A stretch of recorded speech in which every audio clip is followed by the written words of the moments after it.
Hello student, स्वागत है आप सभी का मेरे इस चैनल इजी लर्निंग विद अमन में। और आज के इस वीडियो में मैं आपको वृत्त के अंदर पेंटागन और हेक्सागन बनाकर दिखाऊंगा। जैसा कि आप यहाँ पे देख रहे हैं, दो क्वेश्चंस लिखे हुए हैं। पहला क्वेश्चन है कि एक 50 मिलीमीटर व्यास वाले वृत्त में पंचभुज की रचना कीजिए और एक 50 मिलीमीटर व्यास वाले वृत्त में षष्ठभुज की रचना कीजिए। ठीक है, तो यहाँ पे जो क्वेश्चन है वो वृत्त के अंदर बनाना है हमें, पहले पंचभुज और एक उसके बाद बनाना है षष्ठभुज। दो क्वेश्चंस मैं इसलिए लेकर आया हूँ ताकि किसी भी तरह का कोई भी डाउट हो तो सारा कुछ यहाँ पे क्लियर हो जाएगा। जल्दी जल्दी हम लोग इसको बना लेंगे और कोई भी बहुत आसान है, कोई भी आपको डाउट नहीं रहेगा वीडियो के एंड तक। ठीक है, इसमें एक चीज़ ध्यान देने वाली बात यह है कि इससे पहले जो भी हम कंस्ट्रक्शन कर रहे थे पंचभुज या षष्ठभुज का, उसमें क्वेश्चन में पॉलीगॉन का एक साइड का लंबाई दिया रहता था 40 मिलीमीटर, 50 मिलीमीटर, कुछ भी दिया रहता था। लेकिन जब ऐसा क्वेश्चन आता है जिसमें वृत्त के अंदर या वृत्त के बाहर आपको बनाना है पंचभुज को या हेक्सागन को, तो उसमें वृत्त का व्यास दिया रहता है। ठीक है, पॉलीगॉन की लंबाई नहीं दिया रहेगा, वृत्त का व्यास दिया रहेगा। ठीक है, तो चलिए हम इसको बनाते हैं। अब ये क्वेश्चन में दे दिया है कि इसका डायमीटर कितना है, 550 mm। ठीक है, तो इसका जो रेडियस वो आएगा 25 मिलीमीटर। अब इसी 25 मिलीमीटर को लेकर के हम एक सबसे पहले सर्कल बनाएंगे, क्योंकि क्वेश्चन में बोला गया है कि सर्कल के अंदर होना चाहिए आपका पंचभुज। तो सर्कल के अंदर होने के लिए सर्कल को तो बनाना ही पड़ेगा ना। तो इसके लिए चलिए सबसे पहले सर्कल एक बना लेते हैं जिसका रेडियस कितना होगा, 25 मिलीमीटर।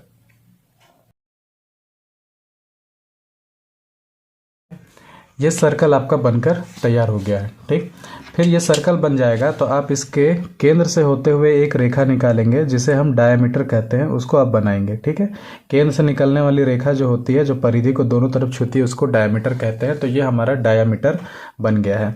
अब आपको ध्यान देना है कि अगर मैंने रेडियस 25 मिलीमीटर ले रखा था तो यहाँ से यहाँ तक की लंबाई मेरी कितनी होगी, 50 मिलीमीटर। ठीक है, ऑब्वियस सी बात है, ये 50 मिलीमीटर होगी। अब देखिए, हमें पंचभुज बनाने के लिए कहा गया है। ठीक है, पंचभुज बनाने के लिए कहा गया है। तो पंचभुज में कितनी भुजाएं होती हैं, 5 भुजाएं होती हैं। ठीक है, 5 भुजाएं होती हैं। तो ये जो लाइन आपको दिखाई दे रही है, इसको हम 5 बराबर भाग में बांटेंगे, 5 इक्वल पार्ट्स में। ये एक कॉन्सेप्ट है जो आपको याद रखना पड़ेगा। इस लाइन को हम 5 बराबर भाग में बांटेंगे। तो अब ये 50 है और इसको 5 में बांटना है, यानी कि 50/5 अगर हम करेंगे तो 1/10 mm का बनेगा, यानी कि 1 सेंटीमीटर का बनेगा। तो ये तो बड़ा ही आसान हो गया। इसको बस आप क्या करोगे, स्केल रख के भी आराम से डिवाइड कर सकते हो। 1 से शुरू हुए 2 पर, तो ये आ गया हमारा 1 सेंटीमीटर, 2 सेंटीमीटर, 3 सेंटीमीटर, 4 सेंटीमीटर। ठीक है, तो इस तरह से 1 भाग, 2 भाग, 3 भाग, 4 भाग और ये 5 भाग हो गया आपका। ध्यान रहे यहाँ पे 50 5 से इजीली कट रहा था, इसीलिए इतना आसान हो गया। मान लीजिए इसको 6 भाग में करना होता, ठीक है, जैसे कि आगे हम देखेंगे तब कैसे करेंगे, एक डायगोनल लेके करेंगे, वो मैं आपको अभी आगे यहाँ पे बताऊंगा। ठीक है, मान लीजिए कि यहाँ पे 50 की जगह 40 दिया होता, तो 40 में हमको पंचभुज बनाना तो 5 ही में डिवाइड करना पड़ेगा, 4 में नहीं कर सकते हैं। ठीक है, तो 5 से हमको उसको अलग डिवाइड करना होता। 8 एक भाग में 8 मिलीमीटर आता है या कुछ भी आ सकता था। फिलहाल यहाँ पे हो गया है, तो आपको क्या करना होगा, इसको नेमिंग कर देना है, नंबरिंग दे देना है इसको, 1 2 3 4। अब देखिए, ये नंबर देना बड़ा ही इम्पोर्टेंट है। इसको A B दे दीजिए आप, A B। जो नंबरिंग दोगे आप वो यहाँ से स्टार्ट नहीं करोगे, यहाँ से नहीं स्टार्ट करोगे, यहाँ से करोगे, 1 2 3 4। ठीक है, यानी कि अगर आपको 5 बराबर भागों में बांटने को कहा गया तो आपको अंदर 4 नंबर्स दिखने चाहिए। ठीक है, जब 6 बराबर भागों में कहा जाएगा तो अंदर 5 दिखना चाहिए। अगर आप गिनती यहाँ से शुरू कर दोगे तो 1 2 3 4 5, आपको अंदर 5 दिख जाएगा। ठीक है, इसीलिए आपको गिनती यहाँ से शुरू करना और यहाँ पे ख़त्म कर देना, इधर और इधर नहीं जाना है, मतलब इस पॉइंट को और इस पॉइंट को टच नहीं करना है। ठीक है, ये ऐसा इतना इम्पोर्टेंट इसलिए है क्योंकि ये जो 2 नंबर है ये बहुत ही इम्पोर्टेंट है, मेरे काम का चीज़ है। मैं आपको अभी थोड़ी देर में बताऊंगा, आपको पता चल जाएगा। ठीक है, इतना स्टेप कर लेने के बाद आपको करना ये है कि A से B तक को मेज़र करना है, यानी कि A से B तक हमारा कितना हो गया, 50 मिलीमीटर को मेज़र कर लेना है। और एक आर्क हमको ऊपर यहाँ पे बना देना है इस तरह से, और फिर उल्टा करके B पर कंपास को रखिए, A पर पेंसिल को, और एक आर्क इधर बना दीजिए। ठीक है, ये बन गया। ऐसे बनाने के बाद आपको यहाँ पे एक पॉइंट मिलेगा, तो इस पॉइंट को आपको 2 नंबर से होते हुए 2 नंबर वाले पॉइंट से होते हुए निकाल देना है। इसीलिए ये 2 नंबर महत्वपूर्ण है। अगर ये 2 इधर उधर हो जाता तो ये पॉइंट भी इधर हो जाता और लाइन भी गड़बड़ हो जाती। समझ में आ रही है बात? इतना हो जाने के बाद आपको ये वाले पॉइंट को ए से मिला देना है। ठीक है, अब ध्यान रहे, जैसे ही आपने ये पॉइंट को इससे मिलाया, इस पॉइंट को ए से मिलाया, ये अपने पंचभुज की पहली भुजा बना दी। ठीक है, अब पंचभुज की पहली भुजा बना दी तो बाकी की सारी भुजाएं भी इतनी ही लंबी होंगी। ठीक है, तो इसको आपको बस मेजर कर लेना है और मेजर करने के बाद यहाँ पर आकर एक आर्क इधर लगा देना है, फिर यहाँ से एक आर्क इधर और यहाँ से एक आर्क इधर, और फिर फाइनली जब यहाँ पे आप लगाओगे तो आपको ए पर ही आकर वो कटेगा। ठीक है, ए पर ही आएगा। जब ये आपने इतने सारे आर्क लगा दिए तो सबको आप बस सिंपली अब मिला दो।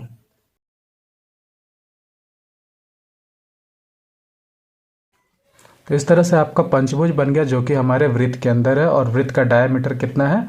50 मिलीमीटर क्वेश्चन के अकॉर्डिंग। अब आपको जब बन जाएगा क्वेश्चन तो आपको दिखाना होगा कि जो मैंने वृत्त बनाया है वो 50 मिलीमीटर का है। तो जैसा डायमेंशनिंग हम करते हैं वैसे ही डायमेंशनिंग इसकी भी कर देंगे।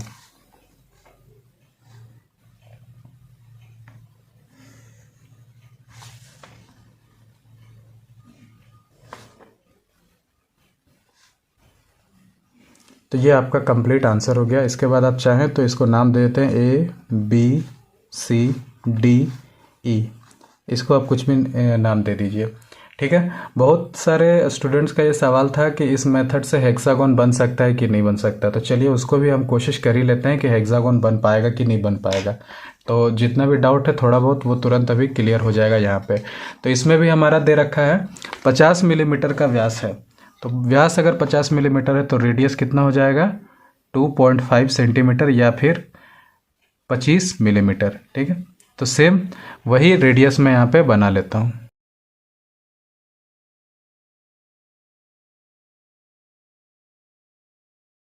तो ये हमारा वृत्त बनकर तैयार है। सेम वही प्रोसीजर मैंने फॉलो किया है। यहाँ से यहाँ तक इसको मिला दिया। इसका नाम आप कुछ भी दे सकते हैं। ये होगा हमारा कितना? 50 मिलीमीटर। लेकिन अब इस 50 मिलीमीटर को हमको कितने भाग में बांटना होगा? 6 भाग में। क्यों? क्योंकि षष्ठभुज में होती हैं 6 भुजाएं। 6 भुजाएं होती है तो इसे हम 6 इक्वल पार्ट्स में डिवाइड करेंगे। अब 50/6 अगर करेंगे तो ये पूरी तरह नहीं कटेगा, ये कुछ न कुछ पॉइंट में ही आएगा। ठीक है, तो उसको हम छोड़ देते हैं। पॉइंट वाला हिसाब किताब हम इस तरह से नहीं करेंगे, स्केल से नहीं करेंगे। हम अब क्या करेंगे, यहाँ से एक लाइन खींचेंगे जो कि किसी भी एंगल पर होगा और कितनी भी लंबाई का हो सकता है। ठीक है, अपनी सुविधा के हिसाब से ये हम काम करेंगे और इस डायगोनल मेथड से हम इसका लाइन का डिवीज़न करेंगे। अब इस मेथड से डिवीज़न करने के लिए आपको क्या करना होता है, जो आपने अपनी मर्ज़ी की लाइन ली है वो किसी भी एंगल पर होगा, आपकी सुविधा के हिसाब से किसी भी लंबाई का होगा, और उसको आप अपनी सुविधा के हिसाब से कितना भी बड़ा पार्ट ले, लेकिन 6 भाग में डिवाइड करें। इसको जितना भाग में करना है उतना ही भाग में इसको कीजिए। अब आप इसको जब डिवाइड कर रहे हो तो आपकी मर्ज़ी, आप इसको 1-1 सेंटीमीटर का भाग कीजिए या 10-10 सेंटीमीटर का कीजिए, आपकी मर्ज़ी, जो आपको सुविधा लगे। बस आपको इतना ध्यान देना है कि इसको अगर 6 में करना था तो इसको भी 6 में ही करना होगा। ठीक है, तो चलिए मैं इसको 1-1 सेंटीमीटर के 6 बराबर भाग में डिवाइड कर लेता हूँ।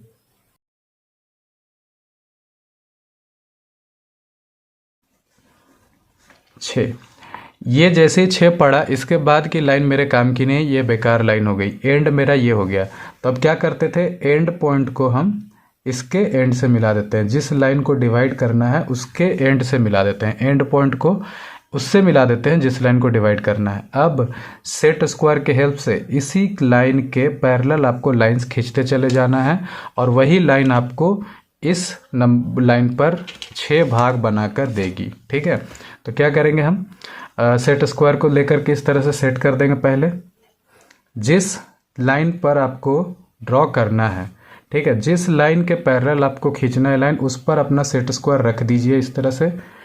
ठीक है, एकदम बिल्कुल सही तरीके से रखा होना चाहिए। उसके बाद यहाँ पे आपका दूसरा सेट स्क्वायर सेट होना चाहिए ताकि स्लाइड किया जा सके। फिर आप क्या करोगे, इसको स्लाइड करोगे, ऊपर वाले सेट स्क्वायर को स्लाइड करेंगे और उस पॉइंट तक आएंगे, यानी पॉइंट नंबर 5 तक आएंगे। ठीक है, और 5 तक आकर के एक लाइन हम इधर खींच देंगे।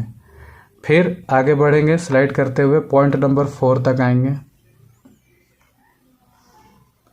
फिर पॉइंट नंबर 5, 3, 2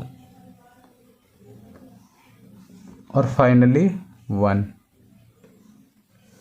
तो इस तरह से जैसे आप करोगे तो सारी रेखाएं आपस में समानांतर बनेंगी और यहाँ पे आप देखोगे आपकी 6 बराबर भाग में बट गई है एल। एक भाग, 2, 3, 4, 5 और ये 6 बराबर भागों में बट गई है ये लाइन। जैसे पहले हमने किया था उसी तरह से करेंगे हम। अंदर 1 यहाँ से शुरू करेंगे, 2, 3, 4 और 5। तो मैंने बताया था कि अगर 5 बराबर भाग में बांटना होगा तो आपको 4 नंबर अंदर दिखना चाहिए। तो यहाँ 6 बराबर भाग में आप बांटोगे तो आपको 5 नंबर से अंदर दिखने चाहिए। तो ये हमारा क्या हो गया, 6 बराबर भागों में ये लाइन बट गई है। ये जो डायगोनल मेथड से डिवाइड करने का तरीका है, इसका वीडियो ऑलरेडी एक बना हुआ है, उसको आप जाके देखिएगा तो समझ में आएगा। नहीं तो इसी पार्ट को रिपीट करके देखिए, आपको क्लियर हो जाएगा, पूरी अच्छी तरह से समझ में आ जाएगा।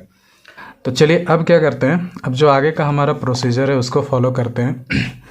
अब क्या करेंगे, इस लाइन को हम मेज़र कर लेंगे जैसा हमने पहले किया था। अब प्रोसीजर सारा सेम होने वाला है, कुछ भी अब अलग नहीं होगा।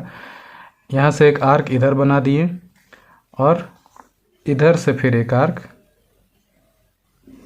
इधर बना दिए। ठीक है, दोनों पॉइंट यहाँ पे कटा। फिर मेरा वही कौन सा पॉइंट इंपॉर्टेंट है, पॉइंट नंबर 2 मेरा इंपॉर्टेंट है। ठीक है, यहाँ से एक लाइन खींचेंगे, ये हो गया। ये वाला पॉइंट और ये वाला पॉइंट दोनों को अगर आप मिला दोगे तो ये आपके षष्ठभुज की पहली भुजा कहलाएगी। ठीक है, फिर बाकी की भुजा इसी के बराबर होगी। तो आप क्या करना, एक बार इसको मेज़र कर लेना और एक आर्क इधर लगा दीजिए,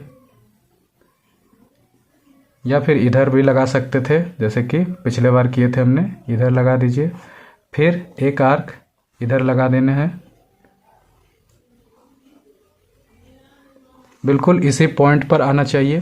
फिर एक आर्क यहाँ लगा देना है और फाइनली अगर लगाएंगे तो इसी पॉइंट पर आके कटेगा। तो इस तरह से आपको कौन कौन से पॉइंट मिला, इसके मदद से ये पॉइंट मिला, ये पॉइंट मिला, ये और ये मिला, सारे पॉइंट को मिला देंगे तो आपका हेक्सागोन बनकर तैयार हो जाएगा।